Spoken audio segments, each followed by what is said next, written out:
세상이 참 불공평하다고 느껴질 때 과연 믿음을 지키는 게 가능할까요? 오늘 우리가 함께 들여다볼 이야기는요, 바로 이 질문과 씨름했던 한 남자의 아주 치열한 기록, 고대 예언서 하박국입니다. 그가 어떤 놀라운 답을 찾아냈는지 한번 따라가 보시죠.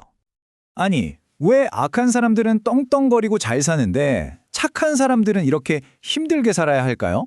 정말 우리 살면서 한 번쯤은 품어봤을 그런 질문이죠.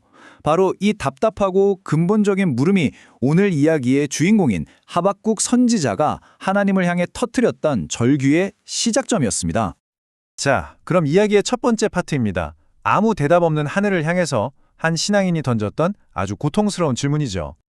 이 하박국서가 정말 특별한 이유가 있어요. 보통 예언서들이 하나님의 말씀을 일방적으로 선포하는 시기라면 이건 하나님과 한 인간 사이에 오고 가는 아주 솔직하고 생생한 대화로 이루어져 있다는 점입니다. 하박국은요, 자기가 보고 있는 이 세상의 불의를 가지고 마치 법정에서 따지듯이 하나님께 정면으로 질문을 던져요. 이 첫 번째 외침에서부터 그의 고통과 좌절감이 정말 깊게 느껴지죠. 이건 그냥 왜 그럴까 하는 단순한 궁금증이 아니에요. 아무리 기도해도 응답은 없고 세상엔 폭력이 가득한데 그 앞에서 한 영혼이 터뜨리는 탄식인 거죠. 말 그대로 고통의 한가운데서 지금 부르짖고 있는 겁니다. 당시 하박국이 살던 세상이 어땠는지 한번 보세요. 율법은 그냥 장식품이 되어버렸고 정의는 실종됐죠. 악한 사람들이 오히려 의로운 사람들을 둘러싸고 억압하는 그런 세상이었어요. 정의가 완전히 뒤틀려버린 거죠. 바로 이 암담한 현실 때문에 그가 하나님께 부르짖을 수밖에 없었던 겁니다. 자, 이렇게 부르짖는 하박국에게 드디어 긴 침묵을 깨고 하나님의 응답이 돌아옵니다. 그런데요, 그 대답이 하박국이 기대했던 그런 따뜻한 위로가 전혀 아니었어요. 오히려 그를 더 큰 충격과 혼란에 빠뜨리는 아주 놀라운 대답이었습니다. 하나님의 첫 마디부터가 아주 압도적입니다. 너희는 보고 또 보고 놀라고 또 놀랄 것이다. 이게 무슨 뜻일까요?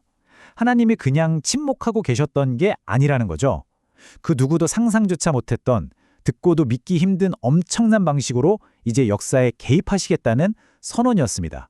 그런데 하나님의 그 정의를 실현할 도구가 놀랍게도 바로 바벨론이었습니다. 당시에 가장 잔인하고 무자비하기로 악명 높았던 제국이죠. 그러니까 하나님께서 더 큰 악을 들어서 유다의 죄를 심판하시겠다는 거예요. 하박국 입장에서는 이게 뭐죠? 문제가 해결되기는커녕 정말 더 깊은 딜레마에 빠져버린 겁니다. 바벨론 사람들이 어떤 존재들인지 딱 한 문장으로 보여주네요. 자기들의 힘을 자기들의 신으로 삼는 자들. 아주 간단하죠? 자신들의 막강한 군사력, 그 힘 자체가 바로 자신들의 신이라고 믿는 사람들이었어요. 이 생각 나중에 아주 중요한 개념이랑 딱 대비되니까요. 꼭 기억해 두시면 좋습니다. 자, 하나님의 이 첫 번째 대답은 하박국의 궁금증을 전혀 풀어주지 못했죠. 오히려 더 크고 더 근본적인 질문을 낳았을 뿐이에요. 그래서 하박국은 두 번째 질문을 던집니다. 이번에는요, 이전보다 훨씬 더 대담하게 말이죠. 하박국의 고민은 이제 더 깊은 곳으로 파고듭니다. 아니, 어떻게 거룩하신 하나님이 저렇게 사악한 바벨론을 도구로 쓰실 수 있습니까? 자기 백성보다 더 악한 자들이 의로운 사람들을 집어삼키는데 어떻게 가만히 보고만 계십니까? 이건 이제 그냥 불평이 아니에요. 하나님의 본질 자체에 대한 아주 깊은 고뇌인 거죠. 이 두 번째 질문을 던지고 나서 하박국이 어떻게 하는지 보세요. 그는 그냥 돌아서지 않아요. 내가 파수하는 곳에 서겠다. 마치 성벽 위에서 적이 오나 안 오나 지켜보는 파수꾼처럼요. 끈질기게 자기 자리를 지키면서 하나님이 이 문제에 대해 뭐라고 답하시는지 끝까지 지켜보겠다는 아주 단호한 의지를 보여주는 겁니다. 그리고 마침내 이렇게 끈질기게 기다리는 하박국에게 하나님의 두 번째 그리고 최종적인 답변이 주어집니다. 그리고 바로 이 대답 안에 이 하박국서 전체를 꿰뚫는 가장 핵심적인 메시지가 담겨 있죠. 그런데 하나님이 바로 대답하시기 전에 먼저 명령을 하나 하세요. 이 계시를 기록해서 판에 똑똑히 새겨라. 그래서 달려가면서도 읽을 수 있게 해라. 이게 무슨 말이겠어요? 이 메시지가 하박국 너 혼자만 알 비밀이 아니라는 거죠. 모든 사람이 알아야 할 공적인 선언이고 얼마나 중요하면 막 달려가는 사람도 언뜻 보고 바로 알 수 있을 정도로 명확해야 한다는 겁니다. 네, 바로 이 한 문장입니다. 오직 의인은 그의 믿음으로 말미암아 살리라. 이게 바로 이 모든 대화의 클라이맥스이자 이후 수천 년 기독교 역사에 정말 어마어마한 영향을 끼친 선언이죠. 자기 힘을 신으로 삼았던 저 교만한 바벨론은 결국 망하겠지만 그 모든 혼란과 심판 속에서 의로운 사람은 다른 무엇도 아닌 오직 믿음으로 살아남게 될 거라는 약속입니다. 그럼 여기서 말하는 믿음이라는 게 뭘까요? 모든 상황을 다 이해하고 납득해야 믿을 수 있다는 뜻이 절대 아니에요. 오히려 정반대죠.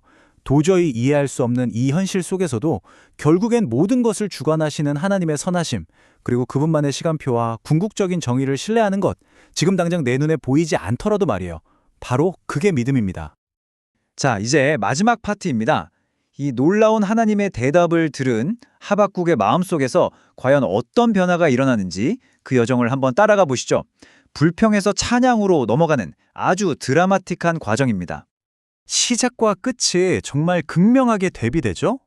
하나님, 언제까지입니까? 하고 부르짖던 그가 이제는 나는 여호와로 말미암아 즐거워한다고 노래하고 있어요. 근데 여기서 정말 중요한 포인트가 있습니다. 그의 주변 상황은요, 하나도 바뀐 게 없다는 거예요. 여전히 바벨론은 쳐들어올 거고 나라는 망할 겁니다. 바뀐 건 현실이 아니라 그 현실을 바라보는 그의 시선, 그의 관점이었습니다. 그렇다고 해서 이 변화가 그냥 이제 다 괜찮아졌어? 행복해? 이런 단순한 감정은 아니었어요. 그는 다가올 하나님의 심판 계획을 듣고 그 엄청난 스케일과 준엄함에 온몸을 떱니다. 창자가 흔들릴 정도의 두려움, 하나님의 그 거룩한 능력 앞에서는 경외심, 이런 과정을 먼저 통과해야만 했던 거죠. 그리고 마침내 그의 여정은 이 위대한 고백으로 절정을 이룹니다. 무화과나무에 열매가 없고 우리의 양이 없고 외양간에 소가 없을지라도 이건 모든 게 다 망했다는 뜻이거든요. 경제적으로 완전히 파탄 난 거죠. 그럼에도 불구하고 나는 여호와로 즐거워하고 나의 구원의 하나님으로 기뻐하겠다. 이제 그의 기쁨은 더 이상 외부 조건에 달려있지 않게 된 겁니다. 모든 걸 잃어버린 최악의 상황 속에서도 하나님 한 분만으로 기뻐할 수 있는 진짜심을 발견한 거죠. 여기서 아까 제가 꼭 기억해달라고 했던 그 대비가 다시 한번 등장합니다. 바벨론 사람들은 뭘 힘으로 삼았죠? 네, 자기들의 군사력이었죠. 하지만 결국 그들은 역사 속으로 사라졌습니다. 반면에 하박국은 누구를 자기 힘으로 삼았나요? 주 여호와, 바로 하나님이셨죠. 이 둘의 운명을 가른 결정적인 차이가 바로 여기에 있었습니다. 하박국서의 마지막 비유는 정말 아름답습니다. 이 믿음이 그에게 사슴의 발을 준다는 거예요. 사슴은 험한 산, 높은 곳도 아주 안정적으로 잘 다니잖아요. 그런 것처럼 하나님을 힘으로 삼는 믿음이 우리를 혼란스러운 문제들보다 더 높은 곳으로 이끌어서 더 넓은 하나님의 관점으로 세상을 볼 수 있게 해준다는 의미입니다. 결국 하박국의 이야기는 수천 년의 시간을 훌쩍 뛰어넘어서 오늘을 살아가는 우리에게 똑같은 질문을 던집니다. 내 삶의 기반이라고 믿었던 모든 것들이 다 무너져 내리는 것 같은 순간에 과연 무엇이 나를 끝까지 서 있을 수 있게 할까요? 하박국은 그 답을 믿음 안에서 찾았습니다. 여러분의 대답은 무엇인가요?